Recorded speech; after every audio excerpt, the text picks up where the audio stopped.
Hey, this is Tom from MVP Chess. Welcome back to my series on Bobby Fischer's seminal work, My 60 Memorable Games. In this video, we'll be analyzing game number 40 that Fischer played versus Miguel Najdorf in the Varna Olympiad in 1962. Viewer discretion is strongly advised as Bobby Fischer absolutely tears off Miguel Najdorf's head in just 24 moves. You're not going to want to miss it. Before we jump in, though, don't forget, smash that subscribe button and join Team MVP. Thank you so much for your support. So, Miguel Najdorf was originally from Poland. He was in Argentina in 1939 when World War II broke out. So, he decided to stay in Argentina rather than go back to Poland. Good decision. And ended up settling there. Of course, he's most famous in chess lore for popularizing one of the most famous variations in the Sicilian defense and all of chess, the Najdorf variation. Of course, Fischer was a huge proponent of the Najdorf variation and really brought it into the mainstream with the publication of My 60 Memorable Games and all the many memorable, awesome games he played on the black side of this opening. So, would Najdorf play the Najdorf variation against Fischer when they met on board 1 when the United States played Argentina in the Chess Olympiad? c5, knight f3, d6, d4, open Sicilian on the board, knight f6, knight c3, and of course Najdorf plays pawn to a6, the Najdorf variation. All right, so Fischer usually liked to meet this opening by playing bishop c4, the so-called Fischer-Sozin attack. He probably thought that Najdorf would be well prepared for that, so he decided to play more of a sideline, pawn to h3, which can be a very dangerous attacking weapon against the Najdorf. Black plays b5, so quick development on the queen side. He's going to look to put maximum pressure on white's center and develop quickly. And this isn't a game I would want to show to some of my students because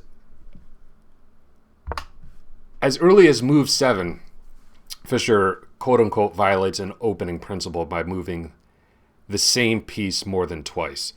Now, of course, I show this to some of my students, just not a student that's new to the game. Generally, you don't want to move the same piece more than twice in the opening. You want to rapidly develop your pieces, control the center, and castle your king. Otherwise, you can fall behind in development and be subject to attack. But here, Fischer's got a really good idea. Now, in the game, Najdorf plays bishop b7.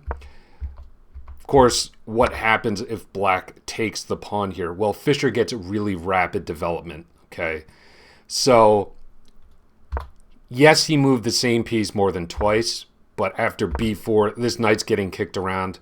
Fischer's pieces are coming out very quickly. They're on active posts in the center of the board. He has a lead in development with great compensation for the pawn.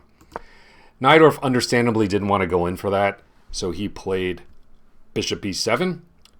Fischer took on f6, and then notes in the book that white's advantage can quickly evaporate if he doesn't play energetically. Okay, and this is a key thing to understand about dynamics in the opening. Fischer's opening advantage, and he does have one right now, is dynamic in nature. It's not static.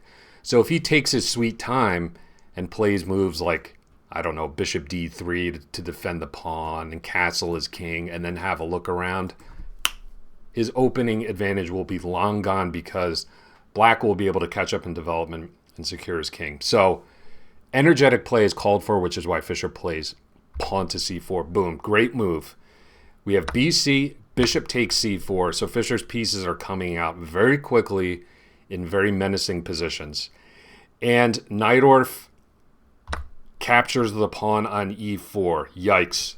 Okay, he goes pawn grabbing in the center of the board rather than looking to complete his development. Not a good choice against Bobby Fischer. Of course, Fischer castles his king. So just for one measly pawn, look at what Fischer has gotten already. His king is secure. Two of his pieces are already developed. And other than this bishop on e4 that's really just going to become a target, black has absolutely no development. And long term, too, where does Najdorf's king go? Okay. The king side's looking a little drafty with this open G file and a lot of weak dark squares around the king. And the queen side is just a non-starter. So we have D5.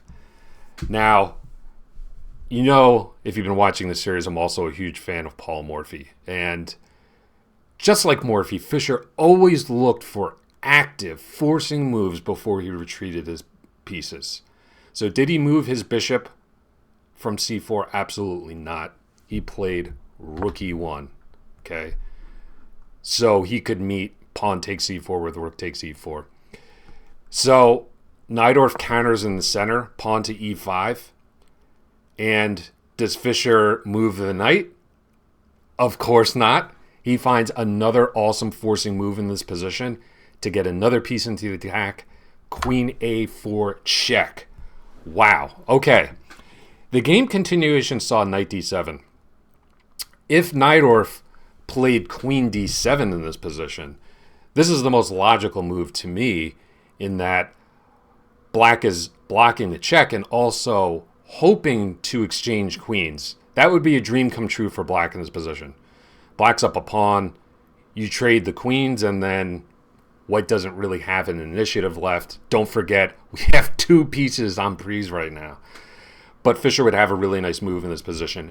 Bishop b5, attacking the queen and also taking advantage of this pin on the a file. So after a-b, queen takes a8, Fischer would have a great position. He's even up material in this position with just a great initiative. So that's why Najdorf blocked with knight d7. So in this position, I will turn it over to you. Again, Fischer's advantage is dynamic in nature. Energetic play is called for. He also has 2 pieces on prise. So what do we do about those? So what did Fischer play here to continue the attack? Pause your videos and have a think.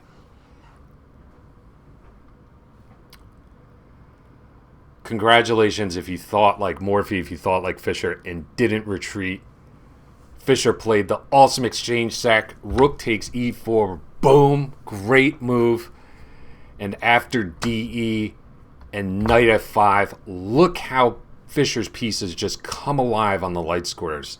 This knight on f5 is an absolute monster. You could argue that it's worth more than a rook in this position. I certainly would. The bishop on c4, okay, which just a few moves ago was being attacked on d5, now has come back to life on the splendid diagonal. Black is in massive trouble in this position. We have bishop c5, okay, attempting the complete development, bringing the dark square bishop to an active diagonal. I really like Fischer's move here. Knight g7 check. And we just have a simple repetition of moves. So why did Fischer do that? Well, for 2 reasons. One, psychological. He's showing Najdorf, I'm your daddy. I'm controlling the position. Okay, I'm the one dictating the terms on the chessboard. The second reason is that now black has lost the right to castle his king. So then and only then, Fischer completes his development by playing bishop e3, just challenging black's only developed piece. The only piece that could possibly offer black any counterplay in this position. So Najdorf exchanges it off. And look at all of the dark square weaknesses this exchange left in its wake. This knight is ready to hop into d6, hop into g7. e7's also a problem. So that was a great attacking move by Fischer to that exchange, removing a really key defender of these dark squares. So we have queen b6. Fischer brings his last piece into the attack. Rook d1 before continuing. This is really great attacking chess. Just an absolute masterclass from Fischer in how to attack. Okay, he doesn't go in for it prematurely. He makes sure his king is castled, that he has central control, that his pieces are developed, and then he goes in for the kill. What to do for Najdorf here? I mean, okay, Najdorf's technically up the exchange and a pawn in this position, but like, what are these rooks doing? They're not even in the game. You can almost view this position as Najdorf being down material. So he plays rook a7, just trying to hold things together with, his ship is sinking, and, he's plugging the holes with gum, duct tape, whatever you can find, but it's going down. Rook d6, great move. Again, Najdorf sorely missing the dark square bishop in this position. Fischer just infiltrating on these weak dark squares now. The queen is pushed back, and then we have queen b3 lining up on this weak point on f7. Queen c7. Najdorf is basically just shuffling around right now. I think he just wants to be put out of his misery, and Fischer obliges. Bishop takes, king d8, and in this position, after bishop e6, Najdorf resigned. Fischer said Najdorf looked really distraught, and he just wanted the torture to be over. Understandable. So, why did he resign? Well, let's look at one possible continuation. Rook b7. Fischer, of course, would bring the queen to safety on an active square on a4. And Najdorf's pieces are just really tied up. And Fischer can just systematically, after these series of captures, just take all of black's stuff. Okay, he could take the rook in the corner now and be completely winning, but why? Let's just take this pawn as well, and then take the rook. And Najdorf could grab on f5 here, but as you can see, this is a completely winning queen and pawn ending for Fischer. Connected passers on the queen side, and most importantly, which is a real key to evaluating queen and pawn endgames, is the relative safety of the kings. Najdorf's king is never going to find shelter, and this would be an absolutely exhausting endgame to try to save.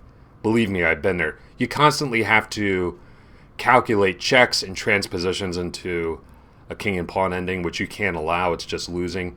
Meanwhile, Fischer's king is snug as a bug in a rug, will find perfect shelter from any annoying queen checks, so Najdorf doesn't really have any chance of a perpetual in this position. So let's put the final position on the board, bishop e6. Wow, that was a fatality straight out of Mortal Kombat. I hope you enjoyed that. So we're in the 40s now. Don't forget, smash that subscribe button, join Team MVP. You're not going to want to miss my next installment, which will be game number 41. Thank you so much for watching. I hope you have a great rest of your day. I'll see you then. Bye.